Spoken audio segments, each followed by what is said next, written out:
Journalists in Tanzania routinely face the threat of office raids, arrests and even violence, particularly when reporting on those in power. I'm Femi Okay. I'm Malika Bilal. Today we'll look at why freedom of expression is on life support in Tanzania and ask how reporters and activists are battling to keep it alive. Send your thoughts through Twitter and the YouTube live chat.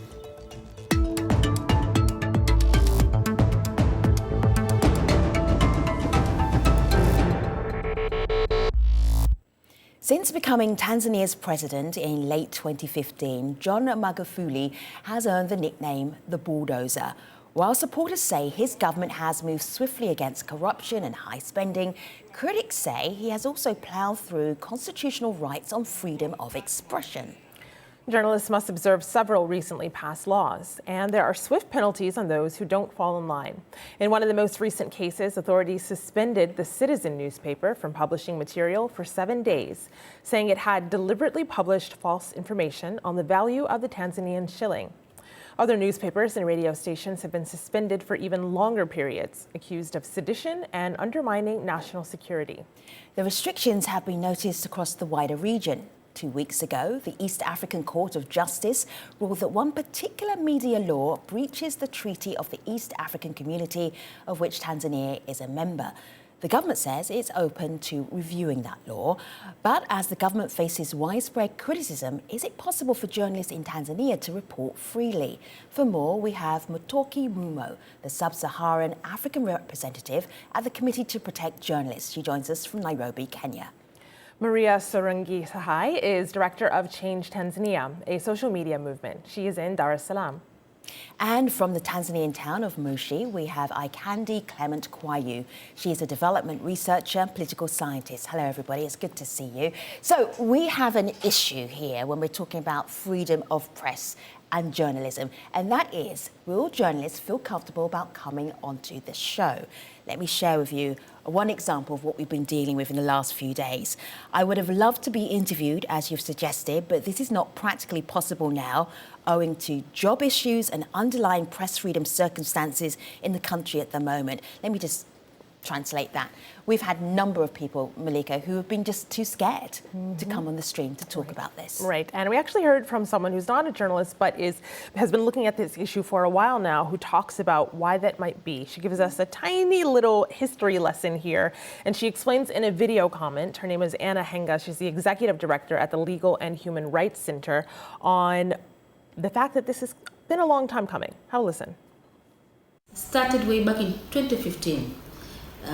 After the previous general election, where we witnessed enactment of laws which hinder freedom of expression and freedom of assembly. A law was enacted called Cybercrimes Act to control people communicating through internet. Another law was enacted, the Media Services Act. Another law was enacted, the Statistics Act, to control statistics. Another law was enacted, regulations to control online content users. So there are a lot of laws in Tanzania which are being enacted to shrink the space even more. So Maria, she lists the acts that have led to what we're seeing today. What effect have those had on journalists in Tanzania? I think primarily we can be looking at something of more of a chilling effect. So apart from some of the more prominent cases where we've seen, as you pointed out rightfully, publications being shut down, but then there is another angle to that. Right now, most of the editors are very worried of getting letters from the so-called spokesperson of the government. This is the person who by law is in charge of looking at the content of what is being published by newspapers, and also can write a warning letter. We've seen, the Citizen being suspended because of writing about economic facts. So this has become really something whereby they censor themselves. And I think that is the most worrying part. The example that you've given of a journalist or a person working in the media being wary about it comes from that they're really worried. What if I speak out and tomorrow my publication gets shut down or I get a warning letter? Ikande, you're in Tanzania right now. For the last couple of years, have you noticed a change in the way that people conduct themselves, the way that they talk, the way that they write, the way that they blog, for instance? there is lots of change and lots of self-censorship. Even in social media, the area that I'm studying, I've seen many people being very sensitive and careful on how they actually tweeting or posting on Facebook and on Instagram. And this is because they are very wary of the legislations that are in place. They're scared to be charged. So people are very sensitive and cautious. And this has also led to another one who wants to express, but they are scared. For one, maybe they work in the civil service, or maybe they're worried about their job in even private sector. And this is really, the impact of this comes down to organizing for change. It becomes very difficult because of this censorship and self-censorship that people have found themselves in the situation. So we got this tweet just a few minutes ago, and I just wanted to bring this in because people kind of can't believe what they're hearing, but then others are saying, we know this is to be true. So this is Mansour, and he's in that latter group. He says, journalists reporting issues critical to the government face constant threats, beatings, jail time, and journalists have just disappeared. And so I wanted to share the story of one of those journalists who reportedly has just disappeared. And I know the Committee to Protect Journalists is actually trying to make some noise about it. So the hashtag is #WhereIsAzori, and this is a journalist who was looking into some criminal activity when he went missing, and it's now been over 500 days, Mutoki. Mm-hmm. Yes, so thank you for bringing up the case of Azori Gwanda, because we actually think it's one of the cases that really is symptomatic of what's going on in Tanzania, but also at the same time has an impact on the press freedom environment in the country. So what do I mean by this? As you've said, Azori Gwanda has been missing for over 500 days, yet we have not seen credible investigations into exactly what happened to him. This, of course, sends a message to journalists that there is a disregard for your safety, that if something happens to you, we're not necessarily going to do it. At the same time, because of the controversial and sensitive nature of what he was reporting, it sends a chilling message. It has an impact on the larger media environment, because journalists are left asking themselves, if I write this critical story tomorrow, if I ask these questions, is the same thing going to happen to me? Is something similar going to happen to me? So Azori Gwanda's case for us at the CPJ is very much emblematic of the whole press freedom crisis that we're seeing in Tanzania. Mutoki, have you had your own run-ins with the authorities in Tanzania? Would you mind talking about that? I would not mind. I did have my own run-in. A colleague of mine and I, Angela Quinton, who's our Africa program coordinator, had a run-in with the authorities last year in November. We'd gone on a trip to meet members of the civil society and journalists to talk about the press freedom situation in the country. And before we left, we'd taken the opportunity to speak with the High Commission in Pretoria. I called the embassy in Nairobi, the High Commission in Nairobi, to just ask about the visa situation. And we had an invitation letter to do the same thing, to go to Tanzania. We'd been in Tanzania for 7 days when these individuals who didn't properly identify themselves but claimed they were from immigration came to our hotel room and took us away to an unmarked location and started interrogating us about why we were in Tanzania. And one of the things they specifically asked us about was our interest in the case of Azori Gwanda. And we were released after being held overnight, and we were able to leave Tanzania safely. But for us, that experience was sort of a wake-up call to how bad things have truly become. And also for us, we see what happened to us as we were able to leave, but we have to ask ourselves, what about the journalists? What about the press freedom advocates that have to operate and work in this environment on a day-to-day basis? And really, we should be speaking out about them, and we're trying to speak out about them as loudly as we can to tell their stories, individuals such as Azori Gwanda and all the Tanzanian journalists that have to live in this kind of environment on a day-to-day basis. I want to share, guests, with our audience a little clip from a report that Catherine Soy from Al Jazeera did back in December 2018 from Tanzania. Have a listen to how she's reporting about the positive impact that the President of Tanzania appears to be having on the economy. Have a listen. John Magufuli has been described as a populist. He often says what ordinary people in Tanzania want to hear and mostly acts on it. Take this fish market, for example. He was on his evening walk in October, stopped here, talked to the traders about their problems and gave them money to build an office, cooking area and trading sheds. Market trader Amiri Amani shows us where the office is being built. I have been here for over 30 years, but I have never seen a president more sympathetic to the poor than Magufuli. Maria, I want to share some positive headlines from Tanzania. This one looks at the positive aspects that the president has had on the economy. Here he is laughing with the former head of the World Bank, looking very chummy there. Tanzania ghost workers face purging Parasto payroll cleanup, and that's looking at cleaning up corruption in Tanzania. So there are some positive headlines coming out of Tanzania. But so how does this, there's a contrast between the economy and how the economy is doing, and then how freedom of speech is allowed to play out in Tanzania. Can you explain that dichotomy? I think, first of all, what has become clear, because this was a bit older news, is that was not enough information. But what is coming out is that those positive headlines are not that positive anymore.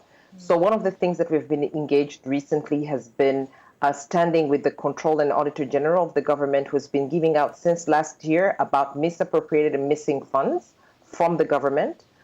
We've seen on quite a large scale that there are millions of dollars worth of local currency that have been misappropriated, that have not been properly accounted for. And these are issues that we can very boldly say have raised for many of us citizens questions whether the economy is doing that well, or whether we are really fighting corruption, or whether it is more about not getting the news as we used to. Investigative reporting, which was very much encouraged in previous years, were the ones that usually unveiled a lot of the corruption. So this did not come necessarily from the parliament, but the parliament would act on information that was reported in the media. Right now, what we see, for example, with the citizens' ban, is that they reported about the economy and very specifically about the currency, and saying that the currency was suffering. What it led to was a ban of 7 days. And on the same day that the citizen was banned, we also saw that the foreign exchange bureaus or shops were actually closed down by the government suddenly. So what we're seeing is that economy, that good news, those headlines are not necessarily right now the reality. In fact, for a lot of people, looking at the Auditor General's report and looking at the economy and the way it stands, they may not necessarily agree, but they are scared to say it out. And in fact, one of the things I wanted to quickly jump in that I kind of talked about was that there's an additional law that was brought in. It was not raised by Anna Henga. It is called the Online Content Regulation. And this very specifically has targeted online media houses and blogs. So they have to get permission even to have a YouTube account. So I'm actually glad that you brought up having permission to have a YouTube account, because we got a few comments. I'm going to read them out. They're live, and they are not agreeing with what our panelists are saying. So have a look at one of these. This is Caroline, who writes on YouTube. Maria is one of the opposition. If she was not free, would she be able to talk now from Tanzania? The normal citizens aren't even talking about it, as this does not affect their lives, only the opposition. Another person writes in, this is Setriba, who says, please, ladies, give respect to your country. Tanzania is the only country in East Africa that all we see is an example of development and great leadership. Stop being sellouts for Westerners. You can see a few of those comments on our feed right there. Maria, I'll give that to you since they mentioned you there. What do you say to people who it's not a problem. have this view? Yes, it's very simple. It has become tradition.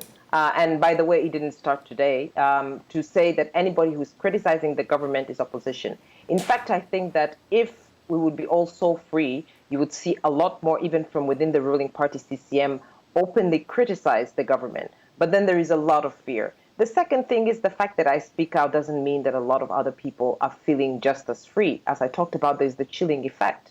If the journalists don't feel free because one of their colleagues got lost and they've decided to self-censor, or they're seeing some of their newspapers being shut down, then that is a problem. And I don't see anything wrong. But let me bring up something else. There has been a lot of rhetoric coming out that is sometimes outright threatening for anybody who says anything that is critical of the government. And that is where I think you find some of the people being very reluctant to come onto the show or to speak out their opinion. And this is the kind of techniques that they use. They do have trolls paid for who are using fake names. They would come, they would attack you. Sometimes they try to hack you. So these are techniques that are happening. And I think it's just up to the person how they deal with it. Some people just do not want that harassment. Akande, have you seen this from your research I would online? also want to... Yeah, go ahead, Akande. Yeah, I wanted to add on the economy issue. First of all, I think the coverage that you posted were actually a bit old. Second, I'll just give one example that will give an indication of the whole problem.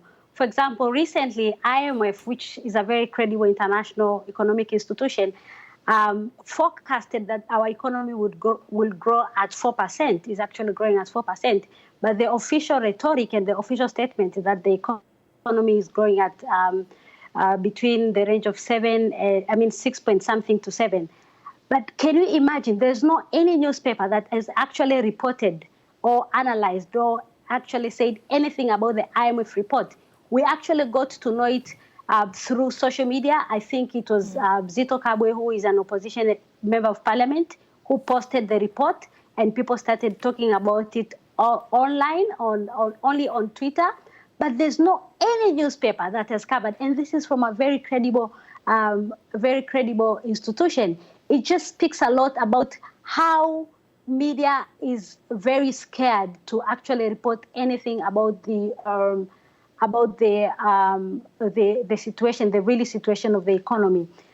In addition, we have, and Maria has mentioned this a lot about CAG report, the Controller Auditor General report that has shown there's a huge problem about misappropriation of public funds, etc. And we've seen how the Parliament, and led by the Speaker and the ruling party, the way they are actually trying to dismiss actually the CAG and just they just don't want the report to be discussed. Pressure. And yes. Yeah, exactly. Yeah, that's the right word. So there is a problem, because why would you want economic issues not to be discussed on the media and in the newspaper? If I think one of the main things that newspapers are really scared to talk about is the economy. They might talk about many other things, but when it comes to economy, they are very, very scared. All right. In fact, on Twitter, there was an exchange just today between Zito Kabwe, the opposition leader, and the spokesperson of the government, whereby Zito Kabwe said that some of the newspapers that covered his analysis of the report, of the Auditor General's report, received a letter, and the spokesperson said it's true. So what I'm trying to point out is these are facts. I mean, these are not made up things. These are facts. In fact, they have admitted to it. I think the fact that, this is happening is a way of keeping control of what is being discussed, but especially, interestingly, economic issues. So maybe just ladies, just to add to what you're saying before I move on, maybe reporters can't report on negative aspects of the economy, because back in February here, The Citizen was talking about the Tanzanian economy growing at 6.6% this year. So positive stories maybe getting through, the ones that are more critical, perhaps not. Talking about critical stories, let me give you a little comment from a member of the opposition, how he sees the landscape right now in Tanzania. Have a listen. I was shot 16 times for denouncing President Magufuli, who, since coming to office, has turned the country literally into a police state, where newspapers are closed for criticizing the president, radio stations are shut down, newspapermen and other journalists are arrested, beaten up, where even to post a single message on WhatsApp criticizing the government or any of its plans has become a criminal offense. So that is a member of one of the opposition parties in Tanzania. His name is Tundu Lissu. I'm just thinking, Mutoki, if you are looking at an environment where there's a chilling of journalism, a chilling of free speech, from your perspective, how do you tackle that? One of the things that I've been a big proponent of, and one of the things that we've been really calling for, is solidarity. Now, if you look at what's happening in Tanzania, as you rightly pointed out at the beginning of this program, it's not exactly news for the people in the region, but it might be news for people beyond that. So what we've been asking ourselves as an organization that is based outside Tanzania but covers Tanzania is, what are we able to do that Tanzanian journalists themselves and the Tanzanian press freedom advocates cannot do? What can we do? What can we say? And this, I think, should extend even to the media community, the East African media community, the African media community. We all ought to be speaking out because our brothers and sisters are not able to speak in the environment within which they're in. So I think that is very important. Secondly, it's also very important that for organizations such as our own and for everyone to simply listen to each other. You had that message at the beginning of this program about how the journalists could not come onto the show, but you were able to listen and to represent the voice of this journalist. So how can we listen to these journalists? How can we represent these journalists?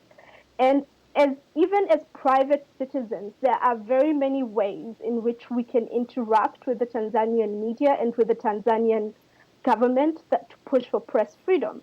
We can, for instance, talk to the representatives of the government in our own country. We can continue to tell their stories through our networks, through our social media, and through any platform that we might have. And this has been really the aim of the campaign that we started, where we've been asking, where is Azori? I hear what you're saying, but online, it's interesting because I'm still seeing this kind of polarized debate. And so on the one hand are people who agree with our panelists. This is a tweet from Mama Wa Nyambani, who says what the Tanzanian government wants is for journalists to not criticize, report anything that might paint the president in a bad light. And the consequences, including newspapers shutting down, fines, imprisonment, disappearance, and death threats. We have no freedom of speech, and our press is far from free. But then we've gotten several tweets that look like this. This is from Baraka, who says, we need to stop cherry-picking Tanzania for hidden agendas. Second, freedom of expression is relative, and it's not a bottle of Coca-Cola, which you can import. Freedom of expression should develop according to that particular country based on its history and culture. And then they go on to call out the United States as really not being that free either. So I see you smiling there, Maria.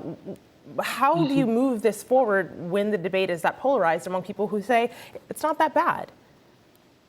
I don't think it's that polarized. I think that the people that we're seeing, in fact, many of these accounts are coming from a certain group, as I hinted before. But if you look at a more wider aspect, especially, for example, recently we had a campaign whereby a petition was put forward by one of the Change Tanzania movement members to ask the parliament to stop its resolution or to rethink its resolution of not working with the Comptroller Auditor General. We're able to get 15,000 signatures online. And these are people who are ready to give their names and their signatures. So what I'm trying to point out is most of the people do understand that what we're seeing right now is a closing civic space. But then there are always people who benefit from a given system. And those people who do benefit are going to be there to defend it. But if you look at it from a completely objective and factual point of view, what you can see, all these examples that we've been giving, is very clear. Why would, for example, musicians be detained for giving out a song? Or why would people, bloggers, be arrested? I mean, there's so many cases that within a span of a couple of years, we have never seen in the entire history of Tanzania such illegal detention. And that is the scary part. Okay. People get arrested and they're illegally detained for more than 24 hours, which is even against the law. Maria, Mutoki, Aikande, thank you for shining light on this issue in Tanzania. We really appreciate your time. Our conversation continues always online. Malika and I will see you on Twitter at AJStream. Thanks for watching. See you next time.